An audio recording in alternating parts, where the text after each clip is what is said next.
இந்த ஆடிக்கு நம்ம Chennai சில்க்ஸ்ல up to 50% off combo offer uniform saree collections எல்லாம் சேர்ந்து சேவிங்ஸும் blast collectionsum blast நம்ம தி சென்னை சில்க்ஸ். தமிழ்நாட்டுல எல்லாமே சேஞ்ச் ஆயிடுச்சு. உங்க நகையையும் சேஞ்ச் பண்ணுங்க. உங்க பழைய நகைக்கு கிராமுக்கு 150 ரூபாய் கூடுதலா வாங்கி புது நகை எடுத்துக்கோங்க. அதே கம்மி சேதாரம் தான் உங்க லலிதால மட்டும்தான்.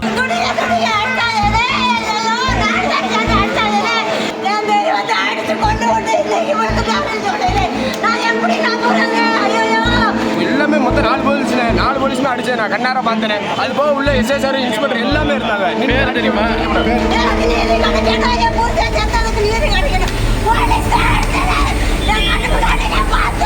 மதுரையை சேர்ந்த 55 வயதான சிவனடியார் பரமசிவம் என்பவர் கோயில் பூசாரியாக இருந்துள்ளார். இவரது மனைவி ஐயம்மாள் பரமசிவம் குடும்பத்திற்கும் அவரது அண்டை வீட்டாருக்கும் தகராறு இருந்து வந்துள்ளது. அந்த வகையில் கடந்த மாதம் 16ஆம் தேதி வண்டி நிறுத்துவது தொடர்பாக ஏற்பட்ட சிறிய தகராறில் பரமசிவம் மற்றும் அவரது மனைவி ஐயம்மாள் தாக்கப்பட்டதாக கூறப்படுகிறது. இது தொடர்பாக இருவரும் மதுரை சிந்தாமணி காவல் நிலையத்தில் புகார் கொடுத்துள்ளனர். ஆனால் சம்பந்தப்பட்ட காவல் நிலைய போலீசார் நள்ளிரவில் அவர்கள் சிகிச்சை பெற்று வந்த மருத்துவமனைக்கே சென்று புகாரை திரும்ப பெற சொல்லி மிரட்டியுள்ளதாக கூறப்படுகிறது. இதனைத் தொடர்ந்து ஜூலை மாதம் 19ஆம் தேதி விசாரணை என்ற பெயரில் தம்பதியினரை காவல் நிலையத்திற்கு அழைத்து சென்றுள்ளனர். அப்போது காவல் ஆய்வாளர் விஜயபாஸ்கர் முன்னிலையில் சார்பு ஆய்வாளர் ஜெயக்குமார் மற்றும் காவலர்கள் பரமசிவத்தின் தலையில் பூட்ஸ் கால்களால் ஓங்கி மிதித்து அடித்ததாக கூறப்படுகிறது. இதில் நிலை குலைந்த பரமசிவம் அங்கேயே மயங்கியிருக்கிறார். பின்னர் சம்பவத்தை வெளியில் சொன்னால் கஞ்சா வழக்கு போட்டு சிறையில் அடைத்து விடுவோம் என்று மிரட்டியதுடன் காவல் கட்டுப்பாட்டு அறைக்கு பொய் தகவலை சொல்ல வைத்ததாகவும் குற்றம் சாட்டப்படுகிறது. இதனைத் தொடர்ந்து போலீசாரின் அத்துமீறலால் பூசாரி பரமசிவத்தின் தலையில் இரத்த கசிவு ஏற்பட்டு மதுரை அரசு ராஜாஜி மருத்துவமனையில் சேர்க்கப்பட்டிருக்கிறார். ஆனால் அவரது நிலைமை மோசமானதால் உடனடியாக அங்கிருந்து தனியார் மருத்துவமனைக்கு மாற்றப்பட்டார். அங்கு சிகிச்சை பெற்று வந்த பரமசிவம் ஆகஸ்ட் 15ஆம் தேதி சிகிச்சை பலனின்றி உயிரிழந்தார். முன்னதாக மதுரை அரசு ராஜாஜி மருத்துவமனையில் சிகிச்சைக்காக அனுமதிக்கப்படும் போது வீட்டில் கீழே விழுந்ததில் காயமடைந்ததாக பரமசிவம் கூறியுள்ளார். ஆனால் போலீசாரின் மிரட்டலின் அடிப்படையிலேயே காயம் ஏற்பட்டதற்கான காரணத்தை மாற்றி சொன்னதாகவும் பரமசிவத்தின் உயிரிழப்புக்கு காவல்துறையினர் தாக்கியதே காரணம் எனவும் அவரது குடும்பத்தினர் தெரிவிக்கின்றனர். விசாரணைக்காக காவல் நிலையத்திற்கு அழைத்து சென்றபோது பரமசிவத்தை போலீசார் கொடூரமாக தாக்கியதாகவும் இதனால் அவரது மூளையில் கசிவு ஏற்பட்டு உயிரிழந்துள்ளதாகவும் பரமசிவத்தின் குடும்பத்தினர் குற்றச்சாட்டை முன்வைத்து பரமசிவத்தின் உடலை வாங்க மறுத்து போராட்டத்தில் ஈடுபட்டனர். மேலும் இது தொடர்பாக உயர்நீதிமன்ற மதுரை கிளையில் மனு தாக்கல் செய்த குடும்பத்தினர் இதுகுறித்து உரிய விசாரணை நடத்துமாறும் பரமசிவத்தை தாக்கிய ஆய்வாளர் விஜயபாஸ்கர், சார்பு ஆய்வாளர் ஜெயக்குமார், காவலர் ஆனந்த், காவலர் அப்துல் முகமது உள்ளிட்டோர் மீது நடவடிக்கை எடுக்க உத்தரவிட வலியுறுத்தியும் கோரியிருந்தார். இதன் அடிப்படையில் மாவட்ட நீதிபதி மேற்பார்வையில் உடற்கூறு ஆய்வு நடத்தி அறிக்கை சமர்ப்பிக்குமாறு உயர்நீதிமன்றம் உத்தரவிட்டிருந்ததை தொடர்ந்து மதுரை மாவட்ட 5வது நடுவர் மன்ற நீதிபதி லட்சுமி பிரியா அரசு ராஜாஜி மருத்துவமனை பிணவரையில் பரமசிவத்தின் உடலை ஆய்வு செய்து குடும்பத்தினரிடம் விசாரணை நடத்தினர். இது தொடர்பாக மாநகர காவல்துறை பூசாரி பரமசிவம் வீட்டில் தற்செயலாக கீழே விழுந்ததில் தலையில் காயமடைந்து உயிரிழந்துள்ளார், காவல்துறை நடவடிக்கை தேவையில்லை என பரமசிவமே தெரிவித்தார். காவல்துறையினர் மீது நடவடிக்கை எடுக்குமாறு குடும்பத்தினர் அளித்த புகாரின் அடிப்படையில் வருவாய் கோட்டாட்சியர் விசாரணை மேற்கொள்ளப்பட்டுள்ளது. நீதிமன்ற உத்தரவின் அடிப்படையில் பிரேத பரிசோதனை செய்யப்படுகிறது. மாவட்ட நீதிபதியின் அறிக்கையின் அடிப்படையில் மேல் நடவடிக்கை மேற்கொள்ளப்படும் என அறிக்கை வெளியிடப்பட்டுள்ளது. ஆனால் இதனை முற்றிலுமாக பரமசிவத்தின் குடும்பத்தினர் மறுத்து வருகின்றனர்.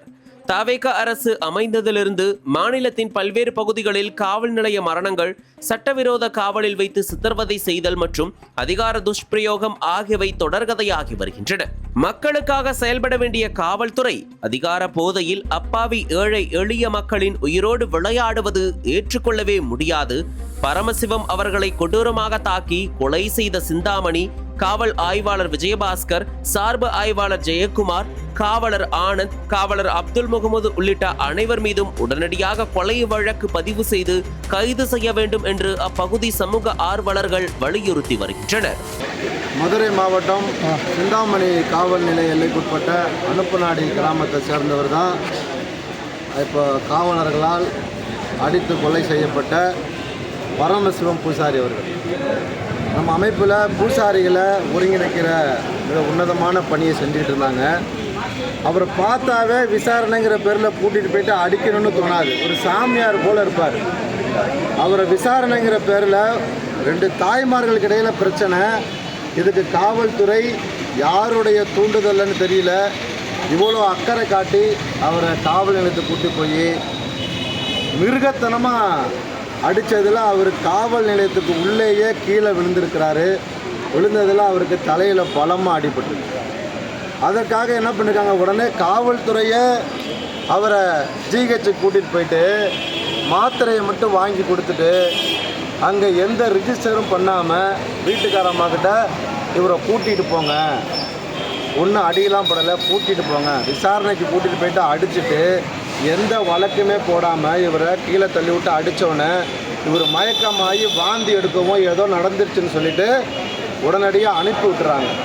அவர் வீட்டுக்கு வந்து திரும்பவும் ஜிஹெச்சில் போய் அட்மிஷன் ஆகுறாரு.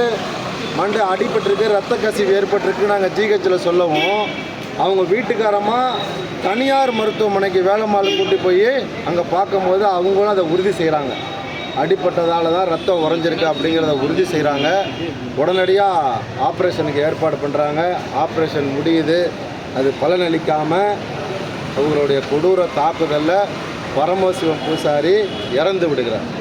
இப்போ நாங்கள் காவல்துறையை நம்பலை, உடனடியாக நாங்கள் நீதிமன்றத்தை நாடுவோம். நாடின உடனே அவங்க 3 பேராசிரியர்கள் மேஜிஸ்ட்ரேட் முன்னிலையில் போஸ்ட்மார்ட்டம் நடக்கணும், அந்த காவல் நிலையத்தில் இருக்கக்கூடிய சிசிடிவி ஃபுட்டேஜை எடுக்கணும்னு சொல்லும் போது ஃபுட்டேஜே இல்லைன்னு காவல்துறை போய் சொல்கிறாங்க. ஆனால் இவங்க விசாரணைக்கு போகிற போது அந்த அம்மாவும் அந்த பையனும் அப்போ சிசிடிவி இருந்திருக்கு, கேமரா இருந்திருக்கு. ஆனால் இப்போ என்ன சொல்லியிருக்காங்க கோர்ட்டில், காவல்துறை சிசிடிவி ஃபுட்டேஜே இல்லை அப்படி சொல்கிறாங்க. அப்போது நிச்சயமாக அவர் காவல்துறையால் அடித்து தான் கொலை செய்யப்பட்டார். விசாரணையில் அது தெரிய வரும். நாங்கள் உயர்நீதிமன்றத்தை நாடி இருக்கிறோம். எந்த ஆர்ப்பாட்டமோ போராட்டமோ பண்ணலை, உடனடியாக நம்ம நீதிமன்றத்தை அணுகணும்.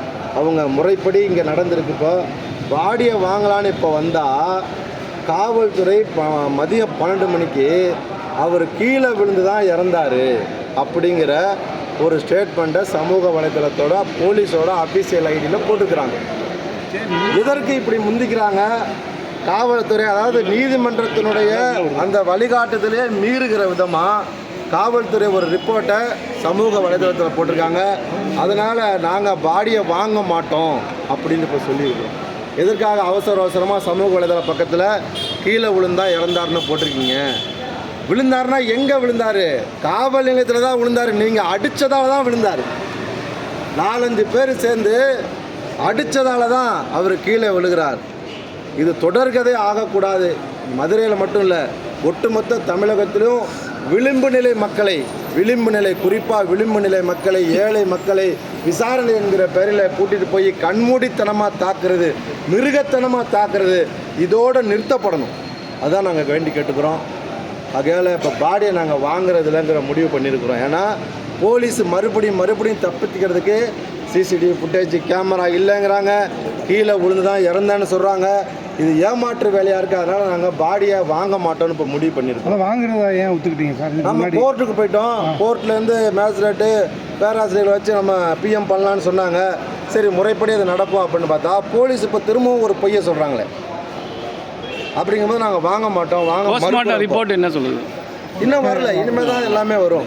இன்றைக்கி தான் பண்ணியிருக்காங்க, இனிமேல் தான் வரும். அதில் நிச்சயமாக உண்மை வரும். அப்போ எப்போ தான் சார் வாங்குவீங்க பாடி?